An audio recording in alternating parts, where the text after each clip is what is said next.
আমরা জানলা দরজা রং করি। সেই প্রজেক্টটার নাম হচ্ছে সেফ স্টেশন। সেফ স্টেশন প্রজেক্টটা হচ্ছে সেফ স্যানিটেশন। একটা মেয়ের ক্ষেত্রে যখন সে অ্যাডমিশন হয়ে যাচ্ছে তার ক্ষেত্রে স্যানিটেশনটা ভীষণ জরুরি। এবং আমাদের প্রত্যন্ত গ্রামে আমরা দেখেছি যে তারা কখনো ছাই কখনো বালি দিয়ে ওদের স্যানিটেশনটা ওরা করছে। এবং সেই জন্য আমাদের যে প্রজেক্টটা সেটা হচ্ছে আমরা সেইভাবেই এগোচ্ছি যে অ্যাটলিস্ট 5,000 মহিলাকে আমরা তাদের স্যানিটেশনের ব্যবস্থা করব। তো আপনিও তো বড় হয়েছেন, ছোটো থেকেই হয়েছেন এবং আপনার সামনে প্রচুর মেয়েরা বড় হচ্ছে। তো আপনি এই ধরনের কোনো রকম সমস্যার সম্মুখীন হয়েছেন কিনা প্রথম? সেকেন্ড হচ্ছে আপনি যারা এই ধরনের সমস্যার সম্মুখীন হচ্ছে তাদের সম্পর্কে যদি কিছু বলেন। আমি যখন কাজ করতে গেছি সেখানে তো এটা একটা সমস্যা ছিল এবং আপনি শুনলে অবাকই হবেন, লাটাগুড়ি থেকেও আরও বেশ কিছু ভিতরে, মানে অনেকটা ভিতরে যেতে হয়েছে। আমি ওইভাবে ঠিক জিওগ্রাফিক্যাল মাপটা আপনাকে বলতে পারবো না। সেখানে রাত্রে আমরা যে টয়লেট ইউজ করব আমাদের কোনো সিস্টেম, তাদের কোনো বক্তব্য যে না এই ধরনের কোনো সমস্যার সম্মুখীন তারা হয়েছে আপনার চোখের সামনে? অবশ্যই হয়েছে, বহুবারই হয়েছে, কিন্তু তারা যেভাবে নিজেদেরকে সিকিওর করার চেষ্টা করেছে সেটা তো অবশ্যই সায়েন্টিফিক নয়।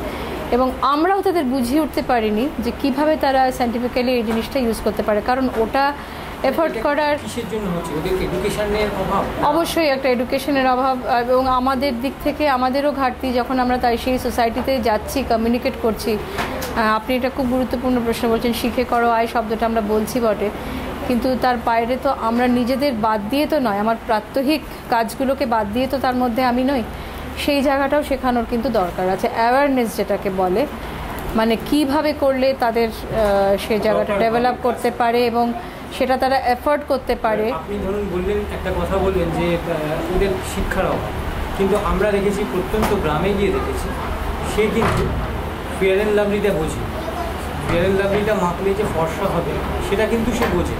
সে ক্রিম কিনতে গেলে সে বোরোলিনটাই চায়, দোকানদার বোরোলিনের জায়গায় অন্য কিছু দিচ্ছে কিন্তু সে বোরোলিনটাই চাইছে। তার মানে সে তার জায়গাটা সে অ্যাওয়ার আছে, কিন্তু এই জায়গাটা সে কেন অ্যাওয়ারনেস তার কাছে না? সেটা তো সিনেমার একটা বড় কারণ রয়েছে, সিনেমা প্রচার, মানে নায়িকা নায়ক এগুলো হওয়ার একটা প্রচার রয়েছে, তারপরে রেডিও রয়েছে। তবে অত ভিতরে রেডিও না গেলেও এখন বেশ কিছু জায়গায় রেডিও পৌঁছেছে এবং সেখানে যে বিজ্ঞাপন, সেই আপনি লক্ষ্য করে দেখবেন তো মিডিয়াগুলোতে যে ওই ধরনের বিজ্ঞাপনগুলো, মানে কী করলে সাজলে আমাকে আরও সুন্দর লাগবে, আমি আরও আকর্ষণীয় হব, এটা তো একটা বয়সের ধর্ম, তারা করছে।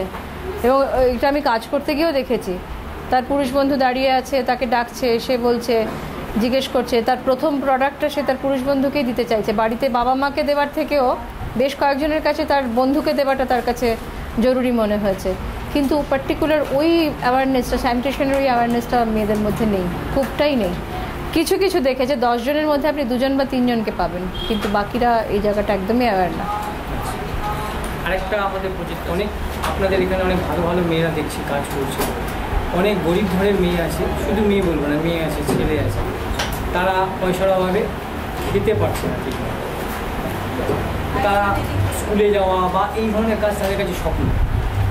এই কাজটা যদি তাদের মধ্যে দিয়ে কোনোভাবে ছড়িয়ে দেওয়া যায়, সেরকম কি আপনাদের কোনো চিন্তাভাবনা আছে? আমি মহিলা এবং শিশুদের নিয়ে বলতে আগ্রহী, কিন্তু মহিলা এবং শিশুদের নিয়ে যদি আপনি বলেন তাহলে আমি অবশ্যই বলবো যে আমাদের ঘরে ঘরে গিয়েই কাজটা করা উচিত, যদি আমরা কিছু তাদের দিতে পারি আমাদের দিক। সেই ধরনের কোনো কাজ আপনি এখনো অবধি কোনো নিজের উদ্যোগে? আমি না, নিজের উদ্যোগে কথাটা বলবো না। মেদিনীপুরে, পশ্চিম মেদিনীপুরে একটি জায়গায় এই বিহার থেকে এক ভদ্রলোক এসেছিলেন, উনি ডক্টর BN মিশ্রা, উনি আমাদের একটা প্রজেক্ট করিয়েছিলেন, সচেতন শিবির এইভাবে করা হয়েছিল।